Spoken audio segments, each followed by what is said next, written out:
আজকের বিতর্ক অনুষ্ঠান শুরুর আগে চলুন আমরা জেনে নিই আজকের বিতর্ক প্রতিযোগিতার বিষয়টা কি। আজকের বিতর্কের বিষয় একবিংশ শতাব্দীর উন্নয়ন পরিক্রমায় বাংলাদেশ দক্ষিণ এশিয়ার সফলতম রাষ্ট্রে পরিণত হবে। বিষয়টা জেনেছি, এবার বিতর্ক প্রতিযোগিতায় কারা অংশগ্রহণ করবে তাদের সঙ্গে পরিচিত হয়ে নেব।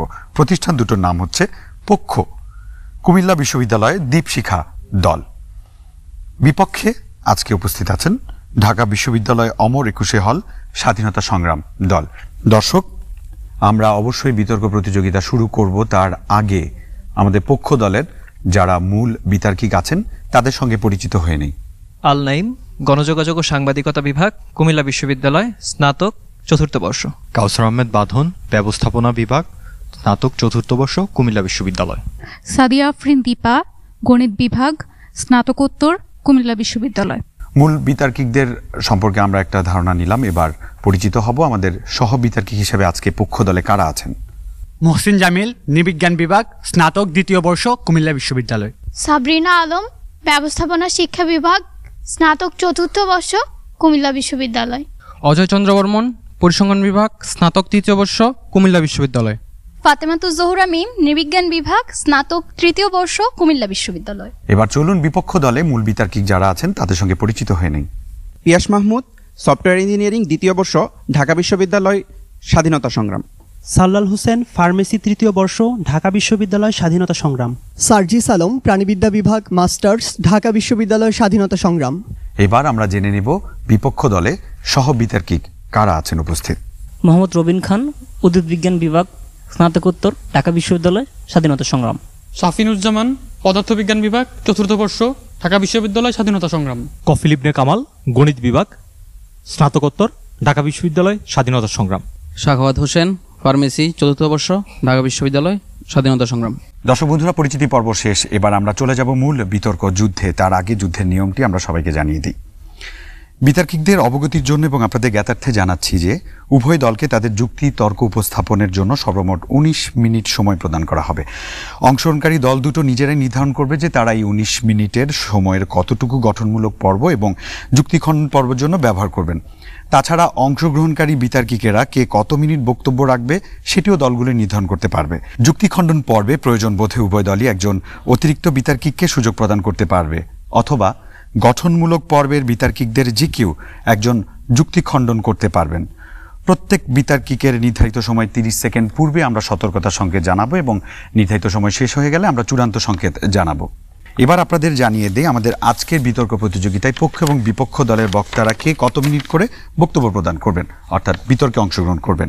প্রথমে পক্ষ দল থেকে প্রথম বক্তা আল নাইম, তার জন্য নির্ধারিত সময় 5 মিনিট।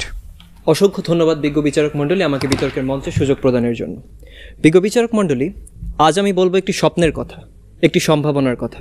যেই স্বপ্ন বা সম্ভাবনাটি দেখেছিলেন জাতির পিতা বঙ্গবন্ধু শেখ মুজিবুর রহমান বাংলাদেশকে নিয়ে।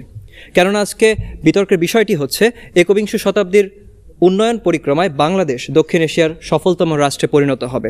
কিছু প্রপঞ্চ সংজ্ঞায়নের দাবি রাখে সরাসরি প্রপঞ্চ সংজ্ঞায়নে চলে যাচ্ছি। একবিংশ শতাব্দী বলতে আজকে আমরা বোঝাচ্ছি 2001 থেকে 2099 সাল। উন্নয়ন একটি তাৎপর্যপূর্ণ শব্দ, এক একজন তাত্ত্বিক একে এক একভাবে সংজ্ঞায়ন করেছেন। তবে আজ আমরা হুইটম্যান, রস্টো, অমর্ত্য সেন এবং আইএলওর সংজ্ঞার সারমর্ম হিসেবে আমরা উন্নয়ন বলতে বোঝাচ্ছি এটি একটি সামগ্রিক পরিবর্তন যা মানব জীবনে ইতিবাচক অগ্রগতি সাধিত করে। বিজ্ঞ বিচারক মণ্ডলী, সফলতম রাষ্ট্র বলতে আজকে আমরা বোঝাচ্ছি যে স্বপ্ন নিয়ে বাংলাদেশ গড়ে ওঠার যেই স্বপ্নটি ছিল, 1971-এ যেই স্বপ্ন নিয়ে আমরা দেশ গড়ার তাগিদে নেমেছিলাম, অর্থাৎ অর্থনৈতিকভাবে স্বাবলম্বী হয়ে মানবিক মূল্যবোধ সম্পন্ন একটি অসাম্প্রদায়িক, আত্মমর্যাদাশীল এবং উন্নত দেশ হিসেবে বিশ্বের বুকে সুপ্রতিষ্ঠিত হওয়াকেই আমরা একটি সফল রাষ্ট্রের উদাহরণ হিসেবে দেখছি। বিজ্ঞ বিচারক মণ্ডলী, বাংলাদেশ কিভাবে সফলতম রাষ্ট্র হবে তার পেছনে সেটির পেছনে যদি একটু আমাদের খুঁজতে হয় তাহলে যেতে হবে আমাদের 1971 সালে, যখন একটি বজ্রকণ্ঠ, একটি তর্জনীর ইশারায় বাংলাদেশের 7 কোটি মানুষ যুদ্ধে অবতীর্ণ হয়েছিল।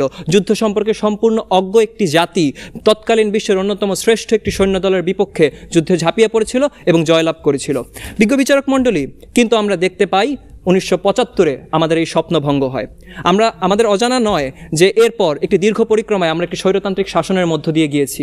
মুক্তিযুদ্ধের বিরুদ্ধ শক্তির কাছে কুক্ষিগত ছিল আমাদের ক্ষমতাটি। কিন্তু বিজ্ঞ বিচারক মণ্ডলী, আমরা যে কারণে আজকে আবার নতুনভাবে স্বপ্নটি দেখছি সেটি হচ্ছে 2008 সাল থেকে যখন বঙ্গবন্ধুর আদর্শ আবার এদেশে পরিচালিত হতে শুরু করে এবং আমরা দেখতে পাই যে মানবসূচক উন্নয়ন, সামগ্রিক উন্নয়ন, আর্থসামাজিক উন্নয়নে আমাদের যে অসামান্য অবদান, ঈর্ষণীয় সাফল্য, আমরা বিশ্বের মধ্যে একটি সুপ্রতিষ্ঠিত অবস্থায় যাচ্ছি, সেই জায়গাটি থেকে আজকে আমরা সাফল্যটি দেখতে পাই। সেই জায়গা থেকেই মনে করি যে আমরা একটি সফলতম জাতি হিসেবে অভিষেক ঘটাবো। বিজ্ঞ বিচারক মণ্ডলী, আমি যদি একটু সংক্ষেপে গত এক দশকের অর্জনটি আপনাদেরকে বলি, আমরা দেখব যে জনপ্রতি জাতীয় আয়, রেমিটেন্স, বয়স্ক সাক্ষরতার হার, প্রাথমিক শিক্ষার হার, প্রত্যাশিত আয়ু, মাতৃমৃত্যু, শিশু মৃত্যু থেকে শুরু করে বাংলাদেশের আর্থসামাজিক প্রতিটি খাতেই বাংলাদেশ স্বয়ংসম্পূর্ণ হতে যাচ্ছে। বাংলাদেশের যে উন্নয়ন সেটি ত্বরান্বিত হচ্ছে। বিজ্ঞ বিচারক মণ্ডলী, বৈশ্বিক পরিমণ্ডলে আমরা দেখি কৃষিতে খাদ্যশস্য, ধান, মাছ উৎপাদন এবং যেই প্রবৃদ্ধির হার, অর্থাৎ সারা বিশ্বে যেখানে সর্বোচ্চ ছিল 6.7, সেখানে বাংলাদেশ ছিল 6.8। এই যে ঈর্ষণীয় একটি সাফল্য, এটি আমাদেরকে স্বপ্ন দেখায় যে আমরা একটি সফলতম রাষ্ট্র হিসেবে বিশ্বের বুকে মাথা উঁচু করে দাঁড়াতে যাচ্ছি, যেখানে আমাদের একটি সুনির্দিষ্ট পরিকল্পনা রয়েছে 31, 41 এবং 2100 সালের, এবং সেই পরিকল্পনাগুলো আমরা অর্জনের দিকে এগিয়ে যাচ্ছি। সেই প্রেক্ষাপটেও কেন আজকে আমরা সফলতম হব না, বা কেন আমাদের এই পরিকল্পনাটি ব্যর্থ হবে, এই প্রশ্নের উত্তরটি আমরা বিরোধী দলের কাছে পেয়ে যাচ্ছি। সর্বশেষে বলতে চাই, বাঙালি বীরের জাতি, 71-এ যেভাবে আমরা জয়লাভ করেছিলাম, যেভাবে পদ্মা সেতু হবে না বলেছিল বিশ্বব্যাংক, কিন্তু আমরা করে দেখিয়েছি, সেরকম অসংখ্য অসম্ভব কাজের সাক্ষী যেরকম আমরা আছি, ঠিক তেমনি আমরা অদূরেই আমরা হচ্ছে বিশ্বের বুকে সফলতম একটি রাষ্ট্র হিসেবে প্রতিষ্ঠিত হব, এবং আমরা বলবো, একটি বাংলাদেশ, তুমি জাগ্রত জনতার, সারা বিশ্বের বিস্ময়, তুমি আমার অহংকার। ধন্যবাদ বিজ্ঞ বিচারক মণ্ডলী, ধন্যবাদ সবাইকে। বিপক্ষ দল থেকে প্রথম বক্তা আসছেন পিয়াস মাহমুদ, তার নির্ধারিত সময় 5 মিনিট। ধন্যবাদ মাননীয় বিজ্ঞ বিচারক মণ্ডলী আমাকে সুযোগ প্রদানের জন্য। আজকের বিতর্কের বিষয় নির্ধারিত হয়েছে 21 শতাব্দীর উন্নয়ন পরিক্রমায় বাংলাদেশ দক্ষিণ এশিয়ার সফলতম রাষ্ট্রে পরিণত হবে। পুরো বিতর্কের আজকে তাদের সংজ্ঞায়নে দক্ষিণ এশিয়া শব্দটি উপেক্ষিত হয়েছে। আমরা বিশ্বাস করি বাংলাদেশ একটি সফল রাষ্ট্র, কারণ বাংলাদেশ তার নিজের যেই উন্নয়ন পরিক্রমায় আছে তাতে এগিয়ে যাচ্ছে। কিন্তু আমাদের অন্যতম বিরোধিতার জায়গাটি হচ্ছে বাংলাদেশ অন্যতম সফল নয়, বরং বাংলাদেশ সফলতম রাষ্ট্র। সেই রাষ্ট্রটি সফল যারা নিজের চাহিদার যোগানের সাথে সামগ্রিকভাবে, মোটামুটিভাবে, আংশিকভাবে যোগানের অবস্থান প্রদান করতে পারে। সেই রাষ্ট্রটি সফলতর অনেকগুলো রাষ্ট্রের ভিতরে যারা তাদের নিজেদের চাহিদার প্রত্যাশিত অংশ পূরণ করতে পারে, এবং সফলতম হচ্ছে সেই রাষ্ট্রটি যেই রাষ্ট্র সবগুলো রাষ্ট্রের ভিতরে সবচেয়ে উন্নত অবস্থানে থাকে। অর্থাৎ সফলতম হচ্ছে ওয়ান অফ দ্য গ্রেটেস্ট নয়, বরং দ্য গ্রেটেস্ট। মাননীয় সভাপতি, আজকে প্রতিপক্ষ দলকে দেখিয়ে যেতে হবে বাংলাদেশ সফলতার মানদণ্ডে নির্ধারিত ক্ষেত্রসমূহে সামগ্রিকভাবে দক্ষিণ এশিয়ার সবগুলো রাষ্ট্র থেকে কিভাবে সবচেয়ে এগিয়ে থাকে, এবং আমরা যদি দেখিয়ে যেতে পারি একটি মাত্র দেশ যেমন ভারত যদি বাংলাদেশ থেকে এগিয়ে থাকে, তবে বাংলাদেশ অন্যতম সফল রাষ্ট্র হলেও পুরোপুরিভাবে সফলতম রাষ্ট্র হবে না।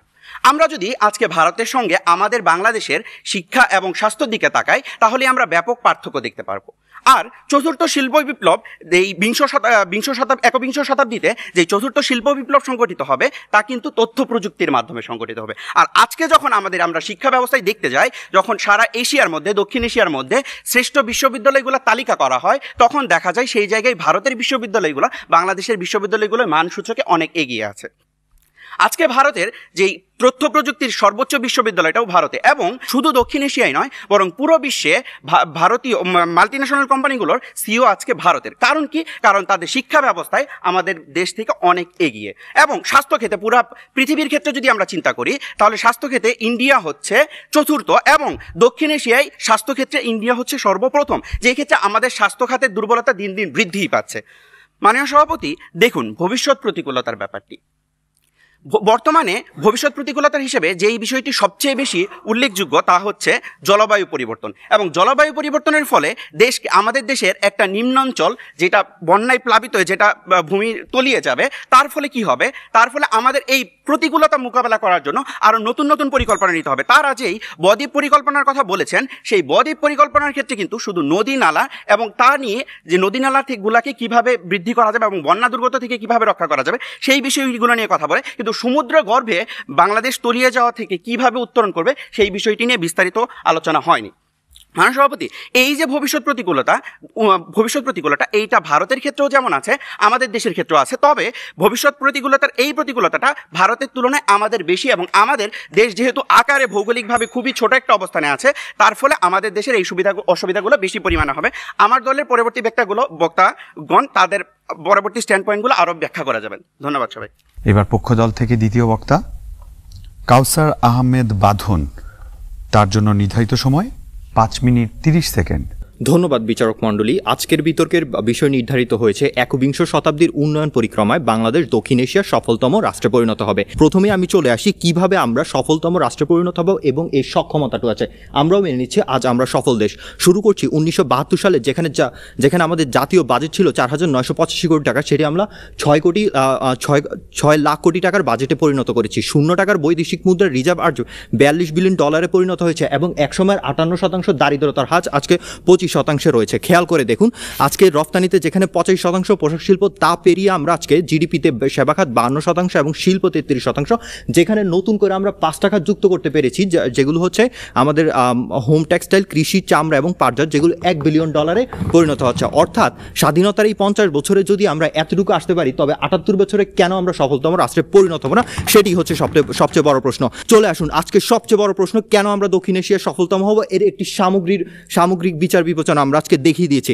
প্রথমেই তুলে আসি বিখ্যাত অর্থনীতিবিদ অমর্ত্য সেন, তার একটি বই an uncertain glory, India and it's contradiction, বইয়ের 58 থেকে 59 পৃষ্ঠা যদি আপনি খুলে ধরেন, যেটি 2011 সালে লিখিত হয়েছিল, সেখানে বাংলাদেশ সম্পর্কে প্রথম মন্তব্য এটি ছিল যে 2 দশকে ভারতের তুলনায় বাংলাদেশের জীবনমানের প্রভূত উন্নয়ন হয়েছে। খেয়াল করুন, প্রভূত উন্নয়ন। তিনি ওই বইয়ে বাংলাদেশে আরও তুলে ধরেন যে সামগ্রিকভাবে শিক্ষা খাতে বাংলাদেশের অনেক এগিয়ে। খেয়াল করে দেখুন, আজ ভারতে এমন অনেক বেশি রাজ্য রয়েছে যেখানে শিক্ষার আলো পৌঁছায়নি, যেখানে আজও পয় নিষ্কাশনের ব্যবস্থা নেই, যেখানে আজও প্রতি 10 মিনিটে একটি ধর্ষণ হয়। কিন্তু আজ বাংলাদেশে আমরা নারী শিক্ষা, নারী নিরাপত্তা নিশ্চিত করেছি। আজ আমাদের ধর্ষণের হিসাব 10 মিনিটে বা ঘন্টায় করতে হয় না।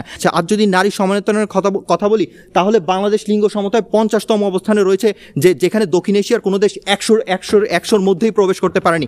খেয়াল করে দেখুন, আজ আমরা ভারতে যেখানে মাত্র নারী 21% কাজের মধ্যে অংশগ্রহণ করে, সেটি আমরা আজ 36% নিয়ে এসেছি।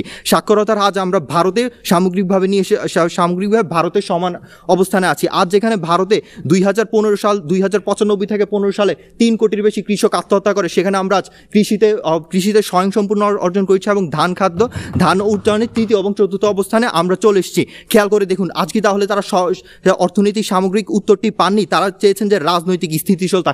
খেয়াল করে দেখুন, আজ যখন মুক্তিযুদ্ধের অপশক্তির হাত থেকে আমরা মুক্তি পেয়েছি, তখন আমাদের দেশ সবচেয়ে বেশি রাজনৈতিক স্থিতিশীল হয়েছে। সেখানে ভারতে আমরা ধর্মীয় অসহিষ্ণুতা দেখতে পাই। ভারতে দিল্লির দাঙ্গার কথা গত 2-3 বছর আগে সম্ভবত আমাদের প্রতিপক্ষ বন্ধু ভুলে গিয়েছেন।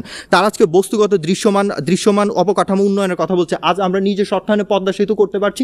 আজ আমরা নিজস্ব অর্থায়নে আমাদের দেশে রাশিয়ার পরমাণু বিদ্যুৎ কেন্দ্র করতে পারছি। অর্থাৎ বিশ্ব রাজনীতির পরাশক্তিগুলোকে আমাদের দেশে নিজেদের দেশের মধ্যে যুক্ত করতে পারছি। আজ অবস্তুগত কথা বলছে তারা। শিক্ষা এবং তথ্য প্রযুক্তি খাতে তো দেখিয়ে দিয়ে গেলাম কীভাবে অমর্ত্য সেনের তথ্যমতে আমরা প্রভূত আগে এগিয়েছি। আজ আমরা ভারতকে দুইবার হচ্ছে মাথাপিছু আয় পেছনে ফেলেছি। অর্থাৎ আমরাই একমাত্র দেশ যারা দক্ষিণ এশিয়াকে সামগ্রিকভাবে এগিয়ে সফলতম রাষ্ট্রে পরিণত হব। আজকে তাদেরকে দেখিয়ে দিতে হবে কেন আমরা 78 বছরে এই রূপকল্প 2041 সালে এতটুকু এসেও বাকিটা যেতে পারবো না, কেন আমরা সফলতম রাষ্ট্রে পরিণত হব না, আর কিভাবে সামগ্রিকতার প্রমাণ তারা দিতে চান।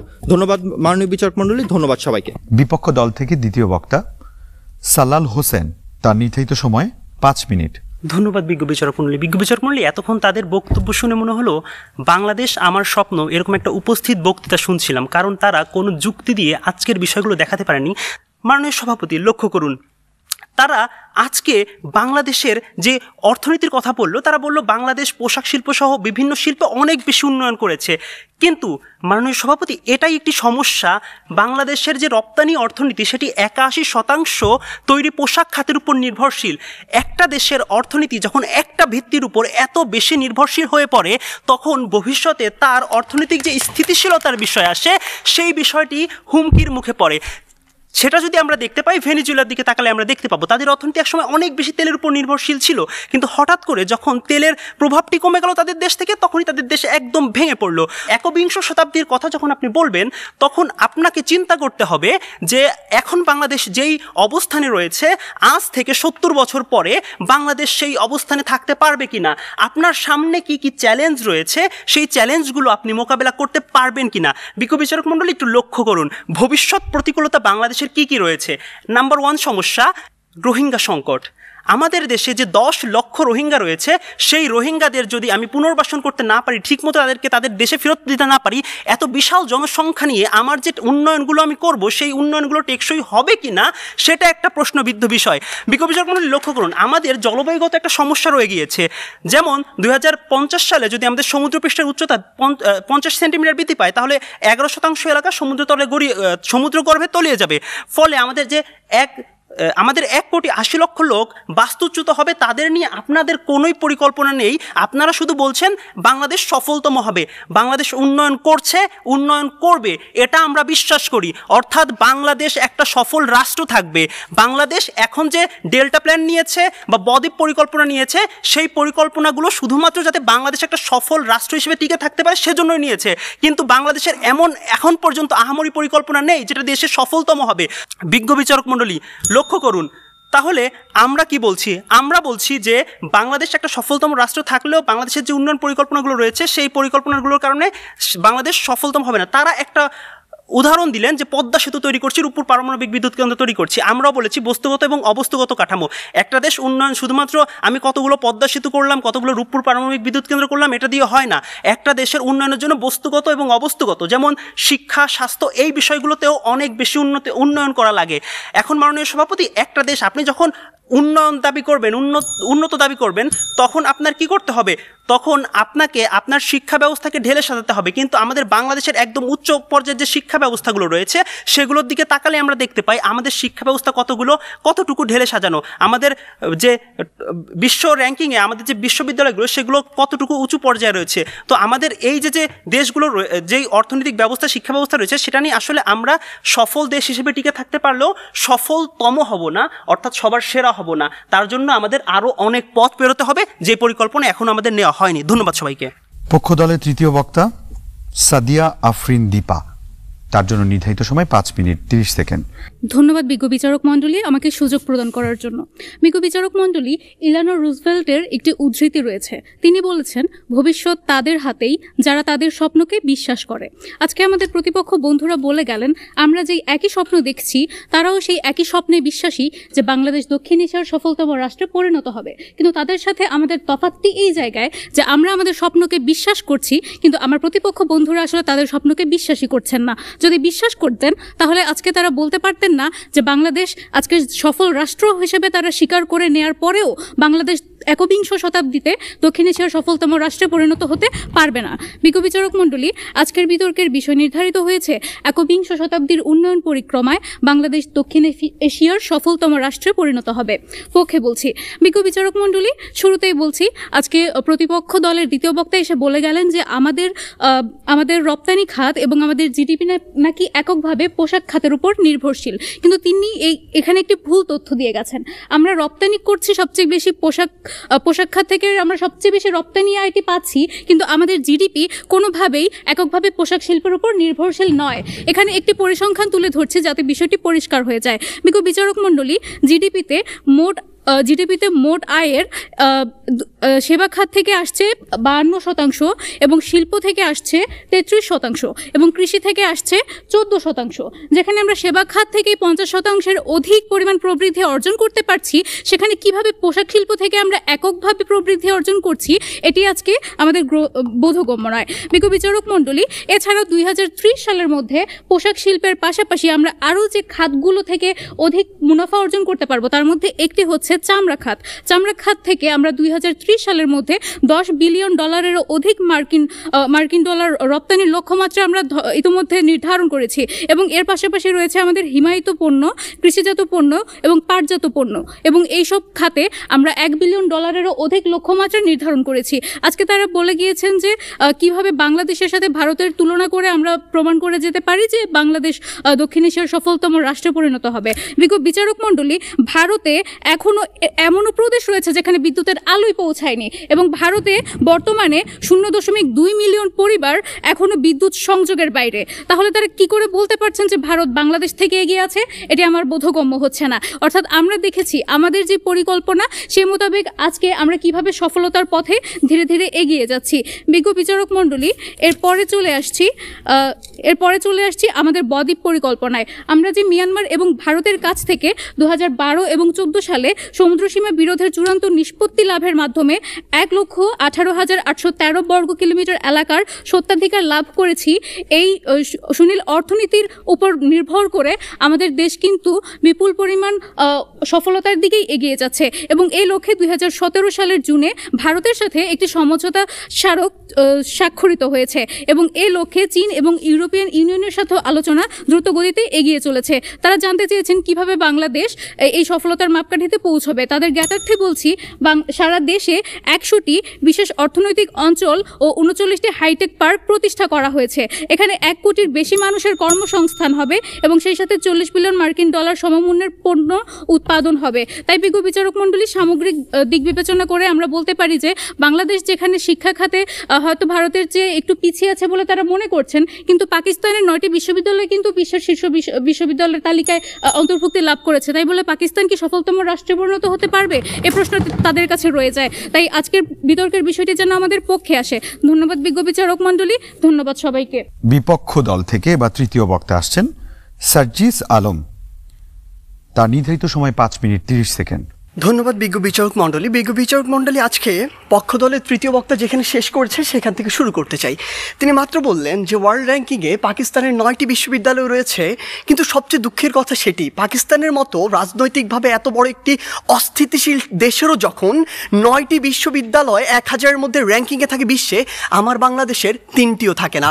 আমার বাংলাদেশ এ কারণেই সফলতম হতে পারে না। তিনি আজকে বললেন আমরা নাকি আমাদের যে স্বপ্ন সেটিকে বিশ্বাস করি না।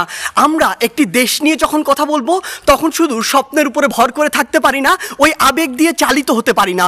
যদি আমার স্বপ্নকে বিশ্বাস করেই আমি দক্ষিণ এশিয়ার মধ্যে সফলতম হতে পারতাম, তাহলে এত ছোট স্বপ্ন দেখতাম না, আমি পুরো পৃথিবীর মধ্যে সফলতম হওয়ার স্বপ্ন দেখতাম। কিন্তু স্বপ্ন এবং বাস্তবতার মধ্যে অনেক পার্থক্য রয়েছে। আজকে তাদের 3 বক্তা যে তথ্যগুলো দিয়ে গেলেন, তাদের তথ্য অনুযায়ী 1971 থেকে আজকে 2022 সালে এসে বাংলাদেশ প্রত্যেকটি ক্ষেত্রে উন্নত হয়েছে। হ্যাঁ, আমরা বিশ্বাস করি উন্নত হয়েছে, কিন্তু দক্ষিণ এশিয়ার অন্যান্য দেশ কিংবা পৃথিবীর অন্যান্য দেশ কি বসে রয়েছে? বিজ্ঞ বিচারক মণ্ডলী, একটু লক্ষ্য করুন, 2020 সালের তথ্য মতে বাংলাদেশের যে অর্থনীতি, এটি হচ্ছে বিশ্বের 35তম বড় অর্থনীতির দেশ, যেটা 2035 সালে গিয়ে হবে বিশ্বের 25তম বড় অর্থনীতির দেশ। বাংলাদেশের উন্নতি হবে। আপনি যদি ভারতের দিকে তাকান, ভারত বর্তমানে বিশ্বের 7ম বড় অর্থনীতির দেশ। 2035 সালে গিয়ে ভারত হবে বিশ্বের 3য় বড় অর্থনীতির দেশ। ভারত আপনার দিকে তাকিয়ে বসে রয়েছে না, দক্ষিণ এশিয়া অন্যান্য দেশ বসে থাকছে না, পৃথিবীর অন্যান্য দেশগুলো বসে থাকছে না। আমাদের কথা হচ্ছে, যখন আমরা দক্ষিণ এশিয়ায় সফলতম হতে চাইবো, আমাদের সামনে যে একটি ব্যারিয়ার রয়েছে ভারত, সেটিকে আমাদের টপকে যেতে হবে। কেন আমরা যেতে পারবো না, কোথায় কোথায় সে বাধাগুলো রয়েছে, সেগুলো নিয়ে আজকে আমরা কথা বলবো। তারা আজকে বললেন আমরা আন্তর্জাতিক অনেক স্বীকৃতি পেয়েছি। হ্যাঁ, আমরা অসংখ্য স্বীকৃতি পেয়েছি, কিন্তু আপনি এটি কেন বলছেন না যে ট্রান্সপারেন্সি ইন্টারন্যাশনাল 2021 সালে বলেছে দক্ষিণ এশিয়ার সবচেয়ে দুর্নীতিগ্রস্ত দেশ বাংলাদেশ। তারা বলেছে অন্তত আফগানিস্তানের পিছনে বাংলাদেশ রয়েছে, নেপাল, ভুটান, এদের চেয়েও বাংলাদেশ বেশি দুর্নীতিগ্রস্ত দেশ। আপনি কেন এটি বলছেন না? বিগত 15 বছর ধরে আপনার দেশ থেকে যে পরিমাণ অর্থ পাচার হয়েছে, তা দিয়ে আপনার দেশে 2 বছরের বাজেট দেওয়া যেত। আমাদের সমস্যাগুলো এই জায়গায়। আপনি শিক্ষা নিয়ে কথা বলছেন, বাংলাদেশের শিক্ষা খাত যদি লক্ষ্য করুন, পৃথিবীর কোনো মধ্যম আয়ের দেশ, স্বল্প উন্নত দেশ কিংবা উন্নত দেশে জিডিপির মাত্র 2% শিক্ষা খাতে বরাদ্দ দেওয়া হয় না, বাংলাদেশে মাত্র 2% দেওয়া হয়। শুনে অবাক হবেন, এই 2% 2%-এর অধিকাংশই চলে যায় আমাদের ওই শিক্ষক কর্মকর্তা কর্মচারীদের বেতন দিতে। আপনি যদি লক্ষ্য করুন যে আজকে কেন ভারত আপনার চেয়ে এগিয়ে থাকবে, আজকে এই পজিশন দাঁড়িয়ে পৃথিবীর যত মাল্টিন্যাশনাল কোম্পানি রয়েছে তাদের যদি একটি তালিকা করেন, সেরা 10টির অন্তত 9টিই পাবেন যেখানে ভারতের যারা রয়েছে তারা সিইও, কিন্তু বাংলাদেশের একটিও পাননি, আগামী 10 বছরেও পাবেন না। এই ক্ষেত্রে গুরুত্বপূর্ণ কিছু কথা রয়েছে যেগুলো আপনারা উপেক্ষা করে যাচ্ছেন। আপনারা কিভাবে ভারতের সাথে তুলনা করেন? একটু আগে একটি হাস্যকর কথা বলে গিয়েছেন যে ভারতে নাকি 0.2 মিলিয়ন অর্থাৎ মাত্র 2 লক্ষ মানুষ বিদ্যুতের সুবিধার কাছাকাছি যেতে পারেনি। আপনি একবার চিন্তা করেছেন ভারতের জনসংখ্যা কত? 130 কোটি জনসংখ্যার একটি দেশ, আর আপনি 17 কোটি জনসংখ্যা নিয়ে ভারতের সাথে তুলনা করছেন। আপনি যদি 17কে 130-এর সাথে তুলনা করে সে অনুযায়ী গুণ করতেন তাহলে দেখবেন ভারত আপনার চেয়ে অবশ্যই এগিয়ে রয়েছে। আপনি আজকে কথা বলছেন বাংলাদেশের বিভিন্ন খাত নিয়ে, কৃষি খাতের কথা বলছেন। বাংলাদেশের কৃষি খাতের জন্যই আমাদেরকে আরো ভুগতে হবে। বাংলাদেশের কৃষি খাতে আপনি এই জরিপে আর আপনার এই পরিসংখ্যানে যা দেখাচ্ছেন, কৃষকের কাছে যান সেটি দেখতে পাবেন না। কৃষক আজকে তার ধানে আগুন পর্যন্ত লাগিয়ে দেয়। এ হচ্ছে বাংলাদেশের অবস্থা। তাই বিজ্ঞ বিচারক মণ্ডলী, আমরা বিশ্বাস করি যে বাংলাদেশ দক্ষিণ এশিয়ার অবশ্যই সফল একটি রাষ্ট্র, তবে সফলতম হতে পারবে না। এর জন্য বাংলাদেশের আরো অনেক পথ পাড়ি দিতে হবে। ধন্যবাদ বিজ্ঞ বিচারক মণ্ডলী। এবার পক্ষ দল থেকে যুক্তি খণ্ডনের পালা। যুক্তি খণ্ডন করতে আসছেন আল নাইম, তার নির্ধারিত সময় 3 মিনিট। মাননীয় সভাপতি, আজকে আমরা একটি সময়ের ব্যাপার দেখিয়েছি যে আমাদের কাছে আছে দীর্ঘ 78 বছর। স্বাধীনতার 50 বছরে আমরা যেই উন্নয়নগুলো সাধিত করেছি, আমাদের আর্থসামাজিক উন্নয়ন, আমাদের বিশ্বব্যাপী অবস্থান, সব কিছু দিয়ে আমরা দেখিয়েছি যে এই ক্রমবর্ধমান হারটি 2100 বা 99 সালের মধ্যে আমাদেরকে একটি সুদৃঢ় অবস্থান দিবে, আমরা একটি সফলতম অবস্থানে যাব। কিন্তু তাদের কাছ থেকে এরকম কোনো কাঠামোগত উত্তর পাইনি যে কেন আসলে এইসব খাতে আমরা আসলে সফলতম হব না। বিজ্ঞ বিচারক মণ্ডলী, তাদের বক্তব্য অনেক বেশি বিক্ষিপ্ত ছিল এই কারণে তারা একবার অর্থনীতি আনলেন।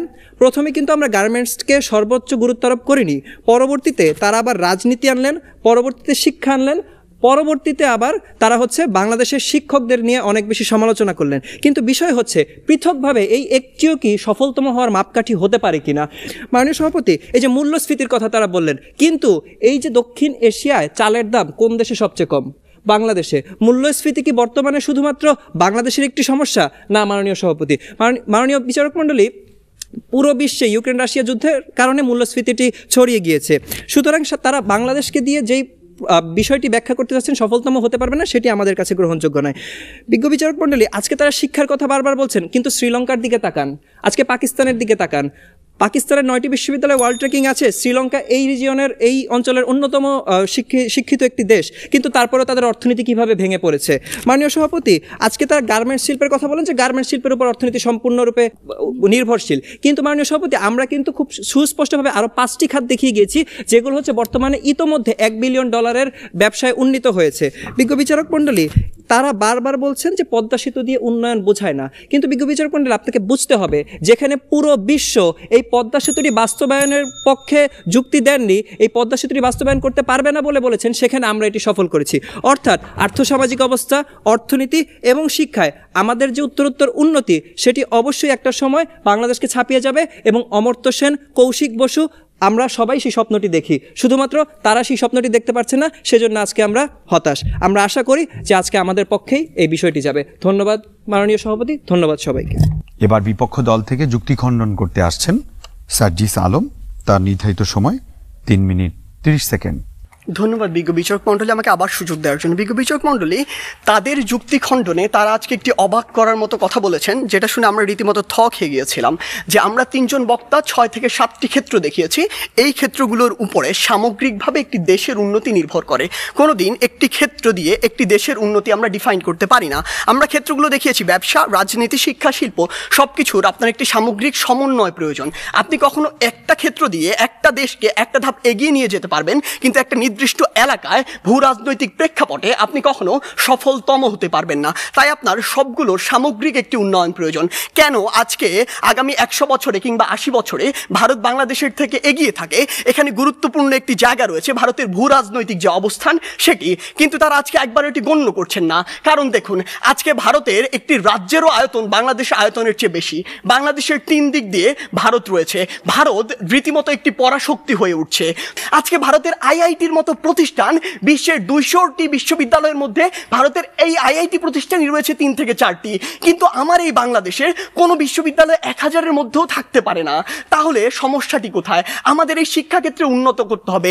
আপনারা যে আর্থসামাজিক উন্নয়নের প্যারামিটারগুলো দেখাচ্ছেন, এগুলো দিয়ে আমি দরিদ্র থেকে উন্নয়নশীল মধ্যম আয়ের দেশ, উন্নত দেশ পর্যন্ত যেতে পারবো না। এই স্টেপগুলো পার করবো। আমি যখন উন্নত দেশে যাব, তখন আমার এই যে দিকগুলো রয়েছে এগুলো আমাকে উন্নত করতে হবে।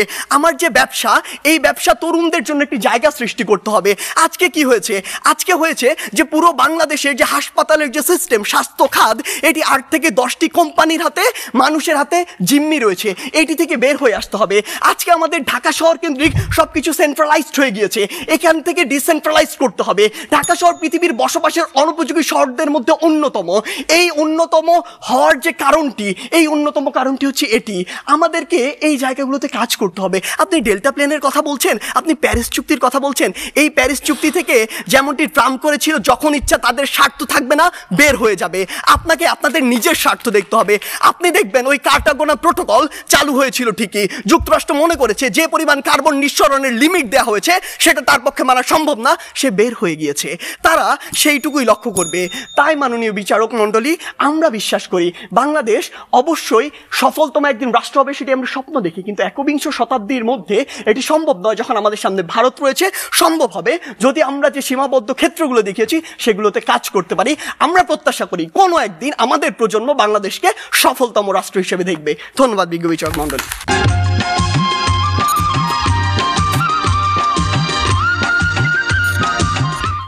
ধন্যবাদ বিজ্ঞ বিচারক মণ্ডলী আপনার সুন্দর প্রশ্নের জন্য।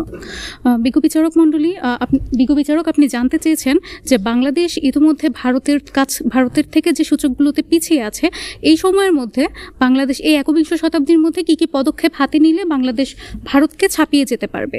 বিজ্ঞ বিচারক মণ্ডলী, এখন আমরা একটু পেছনে ফিরে যেতে চাই যে ভারতবর্ষ স্বাধীনতা লাভ করেছিল 1947 সালে, এবং সেই সময়ের পর থেকে তাদেরকে খুব বেশি রাজনৈতিক অস্থিরতার মধ্য দিয়ে যেতে হয়নি। কিন্তু বাংলাদেশ সদ্য স্বাধীন হওয়া একটি দেশ, তার 1971 সালে স্বাধীন হওয়ার পর বিভিন্ন রাজনৈতিক অস্থিরতার মধ্য দিয়ে বাংলাদেশ তার যে কাঙ্ক্ষিত সাফল্য সেই পথে অগ্রসর হতে পারেনি। কিন্তু আমরা দেখেছি যে 2008 পরবর্তী সময়ে বাংলাদেশ যে রূপকল্পগুলো হাতে নিয়েছে, অর্থাৎ বিজ্ঞ বিচারক মণ্ডলী, আমরা যে রূপকল্পের কথা বলছি 2041 সালের যে প্রেক্ষিত পরিকল্পনা, এই প্রেক্ষিত পরিকল্পনার হাত ধরে বাংলাদেশ কিন্তু গত 12 থেকে 14 বছরের মধ্যে অভূতপূর্ব উন্নয়ন সাধন করেছে। এবং এই যে সাফল্য, এই সাফল্যই আমাদেরকে স্বপ্ন দেখায় যে আমরা ভারতের কাছ থেকে যেসব দিক থেকে পিছিয়ে আছি, আমরা পরবর্তী 78 বছরে এই পিছিয়ে আসা অবস্থান থেকে খুব দ্রুতই উত্তরণ লাভ করতে পারবো।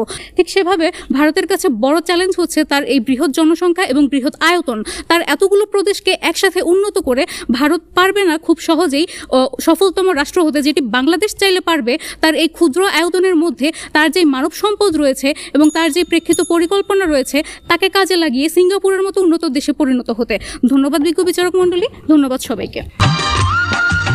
ধন্যবাদ বিজ্ঞ বিচারক মণ্ডলী আপনার প্রশ্নটির জন্য। বিজ্ঞ বিচারক মণ্ডলী, আমরা দেখেছি যে বাংলাদেশের স্বাধীনতার পর থেকে বাংলাদেশ স্বৈর শাসনের অধীনে একাধিকবার গিয়েছে। বাংলাদেশে রাজনৈতিক অস্থিতিশীলতা একাধিকবার সৃষ্টি হয়েছে। আমরা দেখেছি বাংলাদেশে নির্বাচনের নামে প্রহসন, আমরা সেই 1990-92 পর থেকেই দেখেছি, এরকম একাধিকবার হয়েছে। আমরা দেখেছি বাংলাদেশে সরকার মাত্র 3 মাসের জন্য এসেছে 90-এর দশকে। তাহলে মাননীয় বিজ্ঞ বিচারক মণ্ডলী একটু লক্ষ্য করুন, এটি একটি গুরুত্বপূর্ণ একটি জিনিস একটি দেশের স্থিতিশীলতার জন্য। আমার দেশে যখন বৈদেশিক বিনিয়োগের প্রয়োজন রয়েছে, তখন বাইরের দেশগুলো দেখবে যে ওই দেশটি কতটুকু স্থিতিশীল। দেখুন, আজকে যখন আমার তাজরিন ফ্যাশনে আগুন ধরে যায়, তখন আমেরিকা তাদের সুবিধাগুলো দেওয়া বন্ধ করে দেয়। আজকে যখন দেখে বাংলাদেশের রাজনৈতিক অস্থিতিশীল পরিবেশ সৃষ্টি হয়েছে, তারা তাদের বিনিয়োগ নিয়ে আশঙ্কায় থাকে। সেই জায়গাগুলোতে আমাদের রাজনৈতিক স্থিতিশীলতা নিয়ে আসতে হবে। দ্বিতীয়ত, বাংলাদেশ দুর্নীতির জায়গায় বিশ্বের কাছে আলাদাভাবে নিজেকে একটি প্রতিষ্ঠিত করেছে, কিন্তু এটা আমাদের জন্য খুবই হতাশাজনক। আমরা চাই দুর্নীতি বিরোধী অবস্থানে বাংলাদেশ নিজেকে প্রতিষ্ঠিত করবে। বাংলাদেশকে এই দুর্নীতির জায়গা থেকে বের হয়ে আসতে হবে। আমরা যখন সফলতম তম হতে যাব, তখন আমাদের শিক্ষাক্ষেত্রে আরও বেশি বিনিয়োগ করতে হবে। পৃথিবীর কোনো উন্নত দেশ শিক্ষাক্ষেত্রে 4% জিডিপির কম ব্যয় করে না, আমাদের এটা 2% থেকে 4% নিয়ে যেতে হবে। আপনি বলেছেন যে আমাদের যে বিষয়টি ঋণ মাথাপিছু আয়ের যে বিষয়টি, দেখুন আমরা যদি জাপানের দিকে তাকাই, আমেরিকার দিকে তাকাই, তাদের জনপ্রতি এটি 100%-এর উপরে, জাপানের 200%। তাহলে বিষয়টি এটির উপর অত একটি নির্ভর করে না, এটি নির্ভর করে জিডিপি টু ট্যাক্স রেশিওর উপরে, যেখানে ভারতের ট্যাক্স রেশিওটি হচ্ছে 14%, বাংলাদেশের হচ্ছে 7%। তারা চাইলে ওই 130 কোটি মানুষকে কাজে লাগিয়ে এটি খুব দ্রুততম সময়ে পূরণ করতে পারবে। এবং আরেকটি গুরুত্বপূর্ণ কথা হচ্ছে বৈশ্বিক পরাশক্তি এবং উন্নত রাষ্ট্রগুলো এই জনশক্তির জন্য তাদের উপর সেই আস্থাটি রাখবে। এই জায়গায় বাংলাদেশকে আরও কাজ করতে হবে। ধন্যবাদ বিজ্ঞ বিচারক মণ্ডলী। একটা দুর্দান্ত প্রতিযোগিতা আমরা অবলোকন করলাম। এবার ফলাফলের পালা, এবং বরাবরের মতো আমরা যেভাবে ফলাফল সংগ্রহ করি সেভাবেই আমি সংগ্রহ করছি আজকের প্রদত্ত রায়গুলো।